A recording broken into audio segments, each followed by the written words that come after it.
જયદેવભાઈને એટલો આનંદ આવ્યો.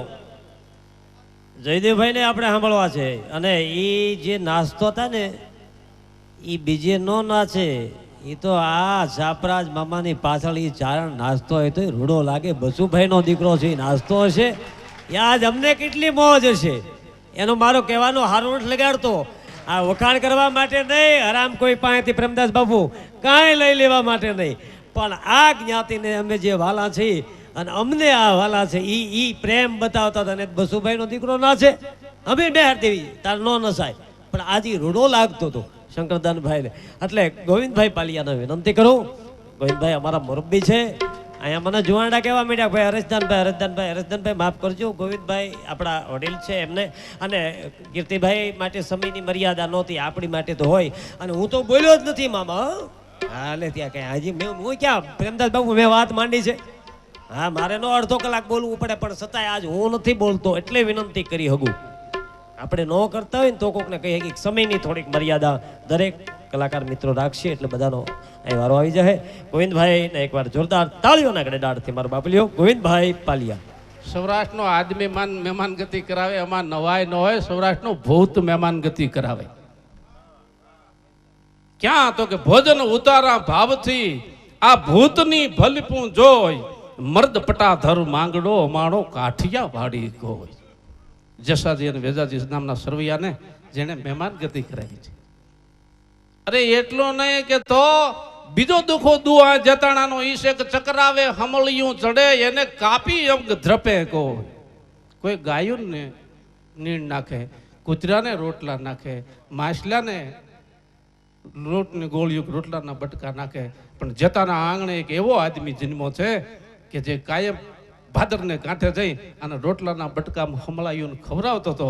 અને એક દે જેદી એને ઓરડામાં પુરાવામાં થયું અને માથે હમળાયું જેથી ચકરાવા મળ્યું, લેવા ચકાર ચકાર ચકાર ચકાર ચકાર હમળાયું લેતી થયું. એ ભૂખ્યું આટા મારતી હતી. તેથી માણસિયા વાળાએ જેતપુર દરબારે એટલું કીધું તો હમળાયું કાયમ મારે આંગણે કોઈ તમને ભૂખ્યું નથી જવા દીધું, પણ આજ રોટલાનું બટકું હું તમને ધરવી હગું એમ નથી, પણ હું માણસિયા વાળો જેતાણા ધણી છું.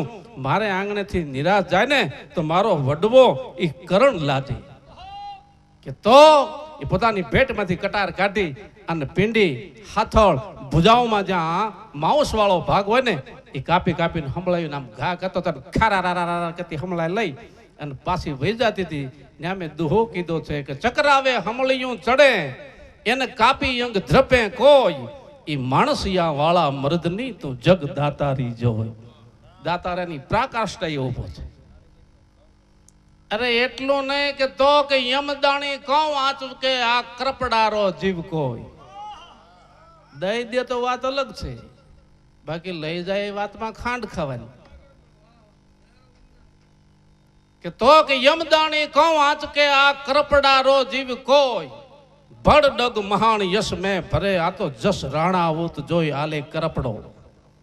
પડછંદા તોપુ ના પડે અને ધખે ધુવાડે, તેથી પટકર પવાડે પછી આપ ધણાણે એબલા. પડછંદા તોપુ ના પડે અને ધખે ધુવાડે, તેથી પટકીર પવાડે પણ આપ ધણાણે એબલા. ઈ છે ને આગળ હાલીને કહે એમ સૌરાષ્ટ્રમાં કહેવાય જ્ઞાતિવાદ નથી, પણ એમ કહી શકાય કે આ દીકરા દીકરીઓ તો બાપા ઠાકરના, કે આ વાડી ઘોડી તો કે બાપા ઠાકરના, કે આ પત્ની એ ન કહેવાય કે ઠાકરને. પણ સૌરાષ્ટ્રમાં એવો એક જન્મો કે જલિયાણ નારી જાચવાન જેદી હરિવર આવ્યો હોય, તેથી હાથ ગ્રહીને દેહ હરખતા અમાણો કાઠિયા વાડી કોઈ. તો કે સંત કેવો જન્મો કે સર ઉંદરી એમે પરુ ચુવે અને દુર્ગંધ પીડા દોય, ઈ જીભે ચાટી અને જીવન દિયે અમાણો કાઠિયા વાડી કોઈ. ચલાળા દાન મહારાજ. દહીવાણ દજવડ જડે દેગા યન રા ઢગલા જડે, મહારાજ ભૂગ્યા મોજ રા જન ચિત દત મોજા ચડે, અને અખિયાત રાખી કાષ્ટ આખી કરી ઉજ્જવળ કોમને, દાન એવ મળિયા પીર દુલ્લા ભાગ્યવંતી પમને. એટલે બરસી અને બેરખો બેનું નિભાવી હગે એવી જ્ઞાતિ, એવા વીરવર પુરુષો, એવી વિરાંગનાઓ જનેતાઓ, એમને હજારો હજારો વંદના સાથે માની અહીંયા હાજરી છે. ત્યારે એકાદ દોહાલો પહેલા માને ભગવતીને પ્રાર્થના કરો. આય હનભાઈ મને છંદમાં મેં માટે કાલી ખેલી ભાષામાં લખ્યો બે કડી યાદ કરાવું કે ફૂલ ફૂલ બાગે ફોરમું મન ખા જીવન મેં કાવજે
से जरूर अंधारा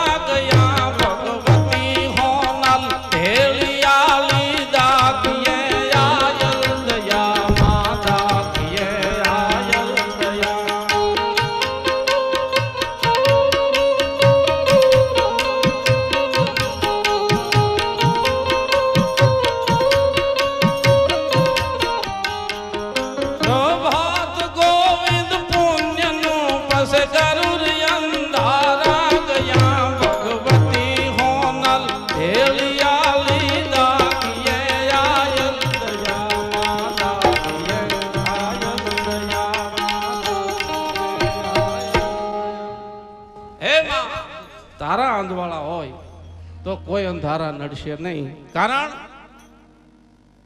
જે શક્તિને માનતા હું એ કુલદેવીને હજારો હજારો વંદના, કોઈ પક્ષપાત નથી કરતો. પણ આ હોનબાઈમાં એકવાર મારે ભાડલા, આણંદ પર ભાડલા જેને કહેવાય, એ ભાડલા આવેલા. એમાં કવિ દુલ્લાભાઈ કાગ, પિંગળસીભાઈ પાયક, આવા નામાંકિત વ્યક્તિઓ સારે હારે હતા. નામાંકિત એ આમાં હારે હતા. અને એમાં ભાડલાના જે ચારણનો ગઢવાડો છે એમાં એક પછી એક ઘરેમાં જ્યારે પધરામણી કરતા હતા, જોજો શ્રીમંતાઈમાં ક્યાંક ગરીબાઈને પરસેવો વળી જાય છે. શ્રીમંતના આંગણે જતા ને ગરીબને પરસો, એને પોતાની બીક લાગે છે કદાચ ના પાડશે તો. પણ એવો પ્રસંગ આપો, પણ માં આને કહેવાય. એનો એક ખાલી નમૂનો તમને આપું છું. એ ભાડલામાં એક પછી એક ગઢવાડામાં જ્યારે આઈમાં હોનબાઈમાં પધરામણી કરતા હતા ને એમાં અમારે એક જાળપ્પા હાંખના ગઢવીરનું ઘર થોડુંક હભીડાઈ વાળું હતું. ડોહીમાં પારકા દળના દળિયા અને નાના છોકરા મોટા કરતા હતા. ઘર થોડુંક હભીડાઈ વાળું. અને ડોહીમાને થયું કે આ હોનબાઈમાં કવિ કાગ, પિંગળસીભાઈ પાયક, આવા બધા મોટા મોટા હારે છે. અને મારા ઘરે હું આયમાને હારી પ્રસાદિત કરી શકું એમ નથી, પણ આયમાને બેહવા માટે મારા ઘરમાં સારું પાથરણું નથી. એટલે એને શરમ થઈ, એટલે ટોટલી એવી ખડકી હતી, એમાંથી બહારથી કડી ચડાવી દીધી. આપણે એટલે શેરીમાં નીકળે જોવે ને આમ બહારથી કડી ભાળે એટલે નક્કી કરે કોઈ ઘરે નથી લાગતું. પણ એક પછી એક ઘરે પગલા કરતા કરતા જયારે આ ઘર પાસે આવ્યા ત્યારે આ હોનબાઈમાં કીધું, બાપા આ ઘર કેનું છે? કે મારી છે તો ચારણનું, પણ કોઈ ઘરે નથી લાગતું, કારણ કે કડી ચડાવેલી છે.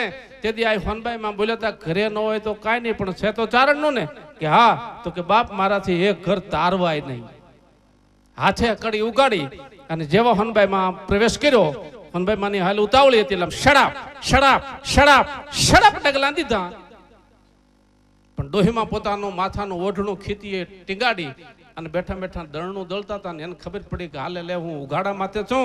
અને આ હોનબાઈમાં આવી ગયા એટલે હડી કાઢીને પોતાના કાળા ઓઢણનો જે કટકો ખીતીએ ટીંગાડ્યો હતો એ ઓઢણું લેવા ગયા. એટલી આ વારમાં જે ખાટલીમાં બેહીને જે ડોહીમાં દળનું દળતા હતા ન્યાય હોનબાઈમાં બેઠા. અને કવિ કાગને પિંગળસીભાઈને કીધું તો, દુલાભાઈ મને દળનું દળતા આવડે કે નહીં, લાવો દે હું જરા ઘંટુલો ફેરવી જઉં. અને ભગવતીએ બે ચાર આમ ઘંટુલાના આંટા ફેરવ્યા હતા તો ડોહીમાં ઓઢણું લઈને આવી ગયા. આઈમાને ઊભા કર્યા, માડી તમારે ન દળવાનું હોય, ઊભા થઈ જાઓ. ઊભા થઈ ગયા, આશીર્વાદ દઈને બહાર નીકળી ગયા. બહાર નીકળ્યા પછી કવિ કાગે પિંગળસીભાઈ પૂછ્યું તો, માં દળનું દળતા તમને આવડે છે? તો ઘંટુલો ફેરવતા તમે જોયા, પણ એમાં કાંઈ દળ્યું તો નહીં, કાંઈ ઓર્યું તો નહીં, ખાલી ખાલી ઘંટુલો ફેરવ્યો. અને તેથી આ હોનબાઈમાં એટલું બોલ્યા હતા, બાપ જે ખાટલી માથે બેહીને મેં જે ઘંટુલાને બે ચાર આંટા ફેર્યો ને એમાં ઝાર બાજરો કે ઘઉં નથી દળવાના કે તઈ કે એના જન્મ જન્મના જે દાળદર પીડ્યા છે ને, આજે ચાર આંટામાં એના દાળદર દળી નાખો છો. જાઓ. આજ પણ એ ઘર જાળુફાનું મુંબઈ છે, જેને મહારાણા મેલની એજન્સી હતી. દર 8 દીએ બાય પ્લેન મુંબઈથી પોરબંદર આવતા કરશનભાઈ, એ ભગવતીને એ ઘંટુલીના બે આંટા ફેરવીને એનો જન્મનું દાળદર દળી નાખ્યું. એ માં છે. અને એટલે આપણે નાગબાઈ માના પ્રસંગમાં એમ કહેવું પડે કે તેથી મેઘવાળનો છોકરો એમ બોલ્યો હતો. 8 મહિનાનો વરસાદ વરસતો હતો, પણ કેવો હાડ બીડ્યો જામ્યો તો, હસમસ ઘડાયો વ્યમ હલબલ ઘટટ ગોંગટ કાળ યો યડડાટ ખોપો ચડી યંબર તાલ લઈ દઈ તાળિયો મદરા કળાયલ નાચ મોરા અને ઠમક હૈયા થન ગના સદલ સંબર મેક ડંબર ગડ યંબર ગડગડે જીર ગડ યંબર ગડગડે વરલાક છમ છમ થયા વેલા જળે મસિયા જબકતી દુલરાજ મેઘા કમર દીપે લળક ખાગા લળકતી ગહગત બ્રહ્માંડ ઢોલ કે બી ફોજ લઈ લાડો ફરે સદલ સંબર મેક ડંબર અને ગડ યંબર ગડગડે જીર ગડ યંબર ગડગડે જળ ભર્યા નદીયું વહે ઝરણા મોલાતું ઝુલ્લે મળી વો ઢણ લીલા ધરી અંગડે વસુંધા દીપી વળી આવું સોમાં હું જામેલું. ઓડના ચણતરમાં પાણો ન હોય, નકરો ગારાનું ચણતર થાય. એ ગારાના ચણતર પાસે એક મેઘવાળ ઊભો હતો અને મેઘવાળનો છોકરાના માથે જ્યારે પાણીના રેગડા ઉતરતા હતા આમ લટુરિયા વાળમાંથી, તેથી મેઘવાળનો છોકરો મોણિયામ એમ બોલ્યો છે કે ચારણો તમારે એક ખોટ છે, મારે બે ખોટ છે. કે કા કે તમારે તો જગતજનની એક નાગબાઈ ગઈ તો મારે તો બે ખોટકી કાં કે જનની ગઈ અને હારે હારે જગત જનની ગઈ, આ બે ખોટ છે મારે. અને એ એમ કહેતો હતો આ નાગબાઈને કે માં સાંભળ, હું બીજું તને કહું કે સાચડીએ ચાણ દેનારી રે વાલપના વીરડા વાળી રે પોટાયા મેં પાંખવી હોણા આજ મેલ્યા તે રજોળતા માલે રે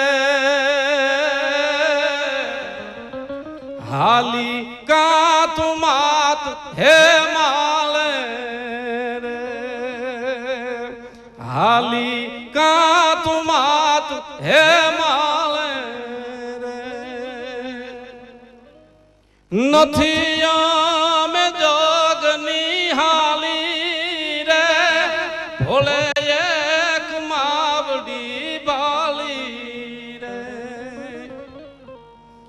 અટવાશું ઘોર અંધારે તેથી જડફાશું જબરી જ્વાલે રે હાલી કાત માત હે માલે રે. ક્યાં કેને ક્યાં વેદના પડી છે આપણે પૂછ્યું જ નથી. એક મીણબત્તી હળગતી હતી, ત્યાંથી કવિરાજ ત્યાંથી નીકળ્યા એટલે મીણબત્તીને પૂછ્યું તો કે મીણબત્તી હળગે છે દોરો, અને મીણને કે તું હું કામ ઓગળી જાસ? તે મીણે બહુ સારો જવાબ આપ્યો તો કવિરાજ વાત સાચી છે, હળગે છે દોરો, પણ મીણબત્તી કે હું એટલા માટે ઓગળી જાઉં છું, હું પીગળી જાઉં છું કે કાં કે એ દોરાને મેં મારા હૃદયમાં સ્થાન આપ્યું છે, અને જેને હૃદયમાં સ્થાન આપ્યું છે ને એ આજ જગી રહ્યો છે, એટલે મારે પીગળી જવું પડે છે.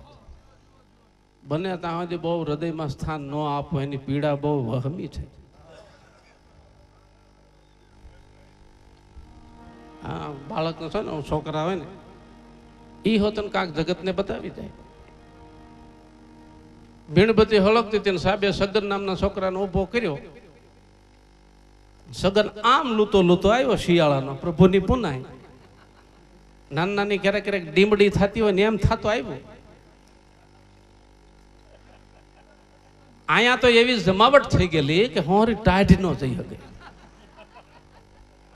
થર જ આવી ગયેલો. ઈ રેડિયન એરિયલ જેવી સોટલી લઈને ઉભો થયો ને પૂછ્યું સાહેબે, છગન આ મીણબત્તી જગ્યાએ ભાળસ? કે હા સાહેબ. તો કે આ પ્રકાશ ક્યાંથી આવ્યો કે? અને મીણબત્તી ઓલાઈને પાછી થાય ટમકું. એને કીધું કે સાહેબ કહી દઉં? તો કહી દે. પડખે આવીને ફૂંક મારીને મીણબત્તીને ઓલવી નાખી અને પછી સાહેબને પૂછ્યું, સાહેબ આ પ્રકાશ ક્યાં ગયો? સાહેબ હલવાણા. એનો જવાબ સાહેબ વાહી નહોતો. બેદા એઠો કે અમુક હારે જ ન સ્વીકારી શકે જાતા. હા સમજાય તે મને કહેજો. હાર ન સ્વીકારી શકે એ જાતા જતા કે બેદા એઠો કે સાહેબ હવે હું કહી દઉં. એ કયો કે શું? કે ખવાય પણ સવાય દે. ઈ કયો. અને ઉતર્યા સાહેબ વિચારમાં ઊંડા, મારે બેટો ખવાય પણ સવાય નહીં શું વળી? ખાવાના પ્રકાર જ રહે કે ઘોટડો ખબર કોળ્યો કે તું જ કહી દે ને કે આમ બાલિશતાથી હાવ કહેતા ગયો સાહેબ હિંસકો. હિંસકો ખવાય કઈ સવાય? છોકરા જગતમાં છોકરાએ કાંઈક જગતને શીખડાવી જાય એવું કાંઈ નથી. એને હાસ્યું જેટલા આપણે મોટરસાઇકલ અને ગાડીઓને ગાભા મારી છે ને એટલો આને ગાભા મારવાની જરૂર છે. આ બગડીને ધૂળ થાય છે. એને હાંસવા જેવા છે. એ કાંઈ જ્યાં ત્યાં રજળતા રખડવાય એવી બાબત નથી. ભાવિ નાગરિક છે. પણ મારે બીજા દોરે ન જાતા. ને એક જણો કોબીજ ઘરે દઈ ગયેલો ને સાંજે આવ્યો ને તો ગલકાનો શાક હતો. ઘરનામાં ખારો થયો કે કોબીજ દઈ ગયો છે ને ગલકા કાંત બાય કે ઘણું ફોલ્યું. પણ કે કાંઈ ન ફાળ્યું પછી ગલકા ગુડ્યા. એ નથી કરવાનું, કારણ કે આજે એક વીરવાર પુરુષની પ્રતિમા મુકાણી છે. એવો યોદ્ધો પુરુષ છે ભલામણા કે માથા કપાણા પછી ધડતો નાગાર્જુન જેઠવા છે, મખડોજી ગોહિલ છે, વીર ચાંપરાજ વાળા છે, એમાં લડ્યા છે. પણ પાછા મૃત્યુ પછી પાછા આવીને દાન દેવામાં એક વીર ચાંપરાજ વાળા અને બીજો સાંગો ગોળ ઊભો છે ભલામણા. આ મરદાનગી છે, એને આપણે યાદ કરવા પડે. શું કામ? મેં કીધું ને એમાં પ્રથમ માની તાકાત છે. ભૂતમાં કુંભલગઢના મહાલયની અંદર એક જનેતા હિંસકો નાખતી હતી પોતાના દીકરાને. કુંભલગઢના રાજસ્થાનની જ્યાં જળ ઊંડા, થળ શીસરા, કામન લંબે કેશ, નરપટા ધર નીપજે આયો મરધર દેશી મારવાડ મેવાડની ભૂમિમાં કુંભલગઢમાં દીદી એક જનેતા પોતાના દીકરાને હિંસકો નાખતી હતી. તેથી જયવંતીબાઈ સોન કરી એમ પોતાના દીકરાને સંસ્કાર ધાવણના હાલડામાં એમ કહેતી હતી. અને જે ઘોડિયામાં હુતા હતા ને એ મહારાણો પ્રતાપ હતા. અને એની જનેતા જયવંતીબાઈ સોનગરી એમ કહેતા હતા કે રાણા સાંભળ કે શું કે ભૂખ્યો રેવે તો એ ભ્રખ તો નહીં તું ખડહા દુલાય ખાદ. ભૂખ્યો રેવે તો એ જી ભ્રખ તો નહીં તું ખડહા દુલાય ખાદ. આમાં ડાડા હાંગાના કુલના દીવા હવે એટલું રાખે યાદ. ઉજાલે તો દૂધ યમાણા રીતુનો ભૂલ તો રાણા. એ જેવું ઉજાલે તો દૂધ યમાણા રીતુનો ભૂલ તો રાણા. બાપ રીતનો ભૂલી જાતો એ જનતાએ સિંચન કર્યું હોય એમ આયા એ કવિતા તો 2-3 વખત બોલાઈ ગઈ છે. હા, પણ એક કડે કહી દઉં કે સમજી જાય ને તો બાલ્ય અવસ્થામાં સમજાય જાય, હાઠે ન સમજાય. પછી જો સમજાય જાય હાલો ભાઈ જોકડ વાળા 6 મહિનાના આયા ચાંપરાજ વાળાને સમજાણું છે, એનો ઇતિહાસ સાક્ષી છે. કે છે ને એક કડીમાં કહું કે એ ભલ ગયો નિજ વોરડે અન યલ્પ જય હાસ્યા કર્યો.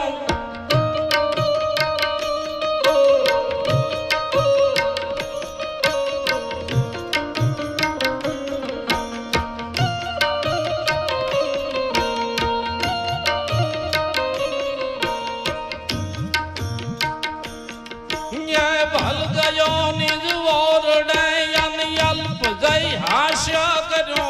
કોઢેલ જાપો પીંગ લે મુખ પર વસ્ત્ર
કાઠિયાવાડની જે પ્રાણાલેખા છે પણ હું બોલ્યો છું પણ જયદેવભાઈ કહે છે એટલે બે કડીની એની ભલામણ છે એટલે કહી દઉં કે ઓઢા બાપુના દર્શન કરવા દીધી હું ભીમોરા ગયેલો હે નાડી હમીરરા વૈદક હોડ વધા અને પીધે પાહોરરા એવા આડા ભાંગે ઓઢિયા એ ભીમોરા જ્યારે ઓઢા બાપુના દર્શન કરવા ગયેલો અને જ્યાં સુરતનો મેં ભાવ લખ્યો છે એની બે કડી જયદેવભાઈ ભલામણ કરે છે એટલે બોલી દઉં નગર સમયની પાબંદી મને ખ્યાલ હોય કે કોઈને અન્યાય ન થવો જોઈએ પણ દાદા હુરજને બે કડીમાં કહું છું ક્ષમા કરજો કેવો દાડો છે કે એવા ઓ બેરે રાધડો એવું ગમણે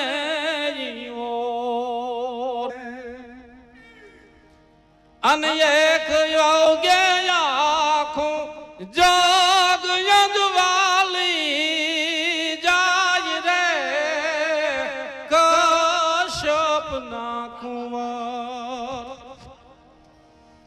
એવા ભામણા રે લીયા હું રજબાણના એવા ભામણા રે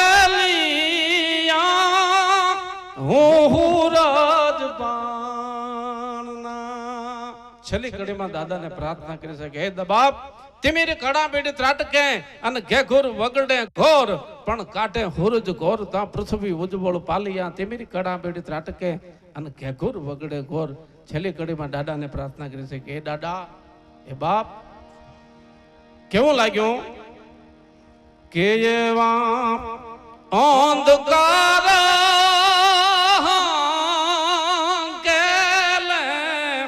હે કાળાયોઢણા